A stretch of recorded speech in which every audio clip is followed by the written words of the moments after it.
everybody, welcome to G4G here on YouTube.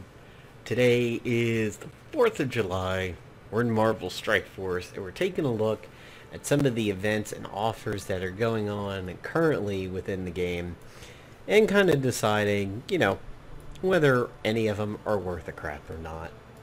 So, going over to offers, the game is probably spamming the crap out of you with offers every time you go into a different section of the game, whether or not you're getting the energy rush or the limited gold sale, blah blah blah blah blah.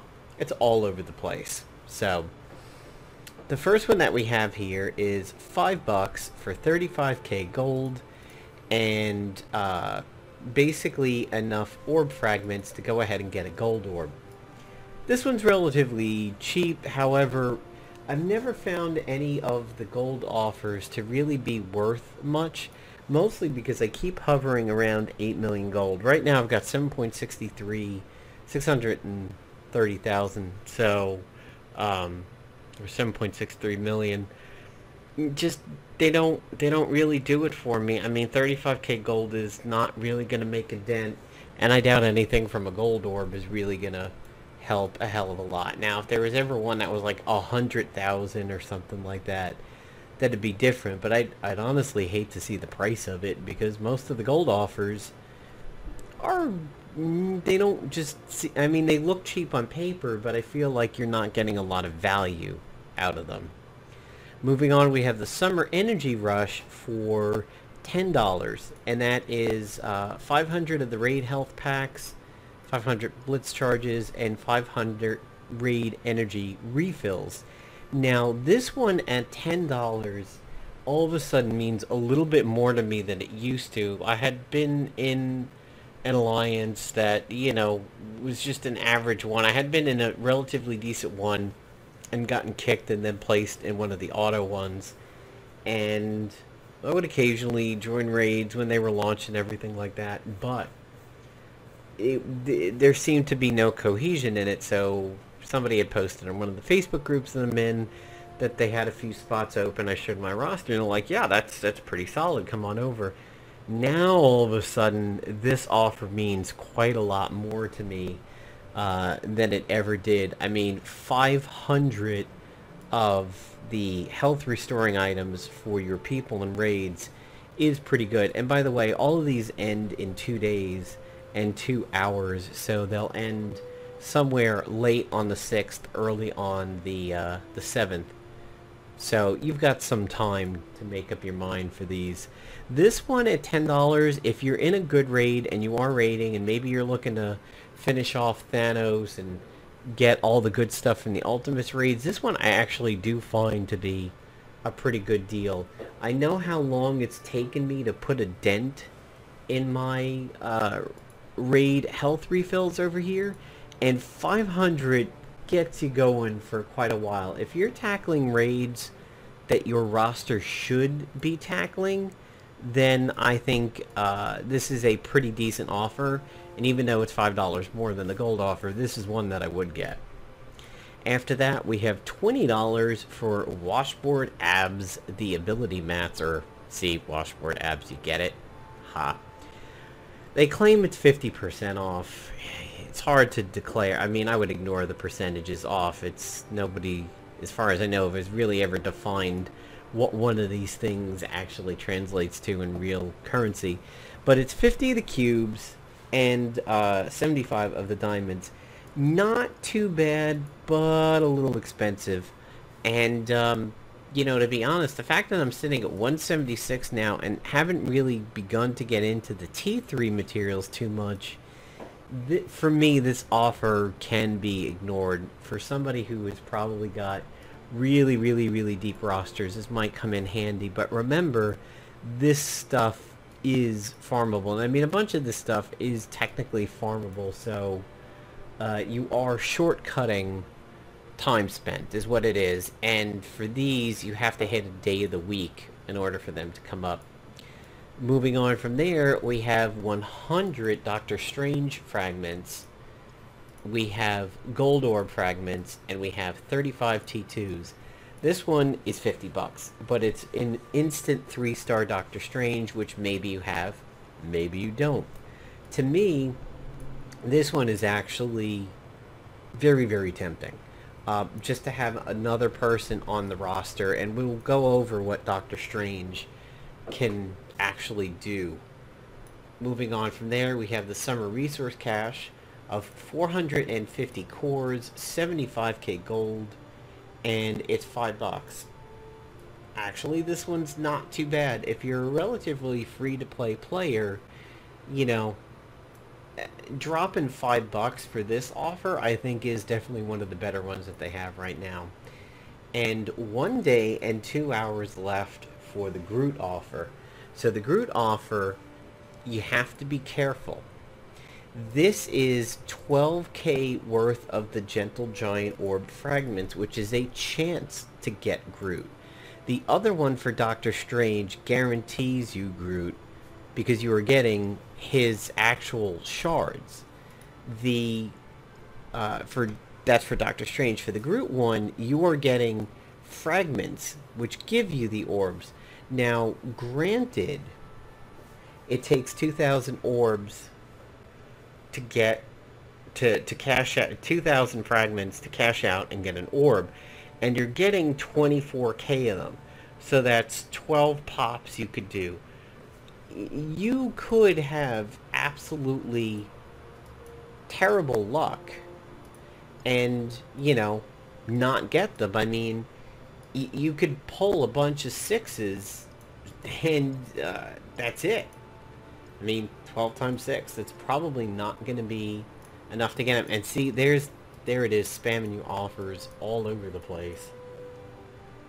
So for me, you know, I need about 84 in order to get Groot. I could have absolutely terrible luck, and to be honest, that is a very, very risky 50, and that's expensive, not totally bad offer. I mean, if your Groot is somewhere around 80, maybe, if he's at least 50, I think that would be money well spent, but for me, being down at 16, not really worth it. Over here, Doctor Strange, well, let's take a look at Groot abilities to see if it's actually worth it. Now, you've probably piloted Groot here and there, especially with the Rocket Raccoon event. If you've never played it, it is up, but a different one. So basically, his level 1 is just straight attack that goes up in damage. He has Overgrowth, where he applies Death Proof to himself and the lowest health ally. And then eventually he applies it to all of the lowest health allies and up to 2 or 3. You know, pretty decent, but Death Proof basically just means you take a hit and then the next hit kills you. We've all gotten used to it with crossbones and everything like that. It's handy, probably good more for PvE, especially in like the Protect the President missions and everything. You get Life Spores, which heals the 3 lowest health allies for 100% plus 3% of this character's max health. 30% chance to clear negative effects from allies. Healing all of them at 2, and healing them for 600 health at 3. 900 and reducing the ability cost, and then it just goes up and up from there. This one's good in the fact that it has the chance to clear negative effects. Sadly, it's only 30% and it never really goes up. I think for those of us who played MAA, we've wanted a really, really good negative effect clear, especially one that maybe clears stuns. This one's only 30%. Might not be worth it. And then I Am Groot, which is his passive, 10% chance to revive, and if Rocket Raccoon is around on death, he gets Death Proof, which is good for Rocket because he is a glass cannon. At level 2, he has a 50% chance to apply defense up to all allies, a 15% chance to revive, a guaranteed defense up, and then a 20% chance to revive. So he's okay as a support, and to be honest, I find that in the missions, his Crushing Blow does a surprising amount of damage, but not $50 worth of damage at a random chance. Doctor Strange, on the other hand, that's a little bit different. The bolts of Balthak attack the primary target for piercing, and a 50% chance to apply offense down, 90% piercing, 100% piercing, another 25%, so 75% chance to apply offense down, and then it just goes up here from there. So this is pretty solid. This is also really, really good if you can get extra attacks from this out of team-up attacks. You have the Winds of Watum. Apply one random negative effect against the primary target, plus a 50% chance to flip one positive effect on each enemy to a negative. If the positive effect is not flipped, it's removed instead. Interesting on this one. I like it, but I wonder what is the opposite of a taunt, because a taunt is a positive effect. I guess it just is removed. My guess is that because there is no opposite to taunt, there is no flip for it, so it would just be removed. That's pretty handy. Anytime you can get rid of a taunt and continue working on who you want to work on, that's always good. Flip 3 positive effects. 25% chance to flip a positive effect into a negative. Flip all enemy into negative. And so on and so forth. So this one is really solid, especially if maybe later on down the road we're constantly seeing a lot of like strength up and speed ups and things like that. It's pretty good. The Book of Ashanti is of course a heal. Remember the Scrolls of Ashanti from Marvel Avengers Alliance. You have a revive dead ally, healing, revive ally with more health, heal all allies more, revive with more, and a pretty big heal at the end of it all. So this is, you know, it's a pretty good character. I've kind of had it in the back of my head for a while. I would like to see a really, really good offensive character with a little bit of utility, rather than the kind of onslaught of very, very good healers that have a little bit of offense. I believe Doctor Strange is probably one of the best ones for that, of putting out very useful items in combat, and then also applying a heal when needed. And that revival's, you know, pretty solid. So, of course, we now have two events going on. We have Rocket's Red Glare, we have I Am Ant-Man. Ant-Man is ending in 6 days. And then after that, Space Ace will start, which is, if I remember correctly, Ravagers and Guardians only. So, get those guys up in time. And then Rocket's Red Glare is Rocket Raccoon Shards. To me, having been part of the beta, and having done the Rocket event and have him recruited, this is going to mean a little less for me. So I'm going to be focusing on, and this is going to use regular energy, by the way, regular campaign energy. I'm going to be focusing on the Ant-Man items, and then we'll do Rocket off to the side. Just, you know, the luck of this over here has been quite speculated, and there goes a fire truck. Somebody probably has a bloody stump of a hand out there somewhere. So, you know, it's a lot of people have definitely complained about the drops on that one. I've opened one orb so far, and I'm now 200 to another 2,000, so it's gonna be rough. I kind of am a little disappointed in that. Also, the level cap has gone up, so new tiers are available, and there's a new chapter in the Nexus. Blitz is, of course, the Groot shards. I've got some alliance raids going on now, which is kind of fun. It's I really enjoy being part of a relatively, I mean, not a super serious, but a relatively serious alliance, and getting some of these things done.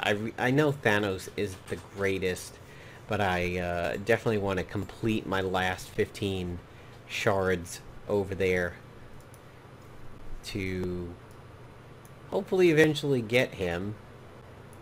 Even though Thanos Ray 2, that's Mega Orb fragments. It'd be nice to get into a Thanos Raid Shard at some point and complete him. So there we go, that's the offers and the content that we've got going on right now. It's pretty solid. I mean, I don't think all of the offers are good. I do think a chunk of them are pretty solid. This is a familiar looking team. I actually fought one with the same characters earlier. So lately what I've been doing, if not been running my best team in Blitz, I've been running a sub-team a little bit and then going to my main teams a little bit deeper into the tiers and everything.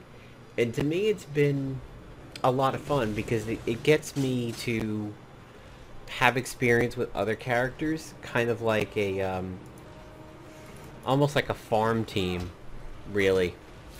And it's cool to bump people up from my secondary team and kind of watch them come up through the minors and eventually get them to the point where they could be on the main roster.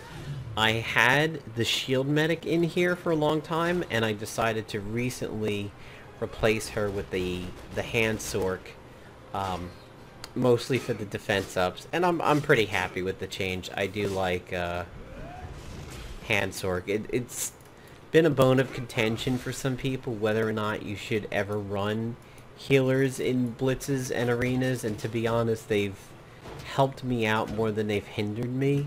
So I've continued to run a healer, and that's kind of where my desire to have a really solid damaging character with a little bit of a side heal.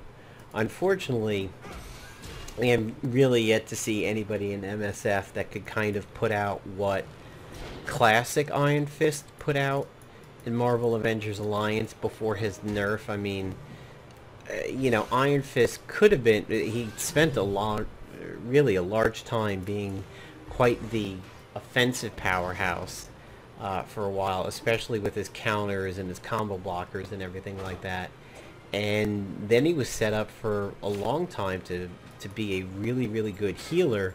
As a matter of fact, he was such a good healer, he took a major nerf because he kind of made PvP very easy for a little while there. I used to use Iron Fist and Molly, and then went over to Iron Fist and Amazing Spider-Girl, and that was around the era when he got nerfed, and then Amazing Spider-Girl had some changes, so Iron Fist completely disappeared from my Marvel Avengers Alliance PvP teams, and he's just unfortunately not that good in this game. And my god, it's Spider-Man dodging.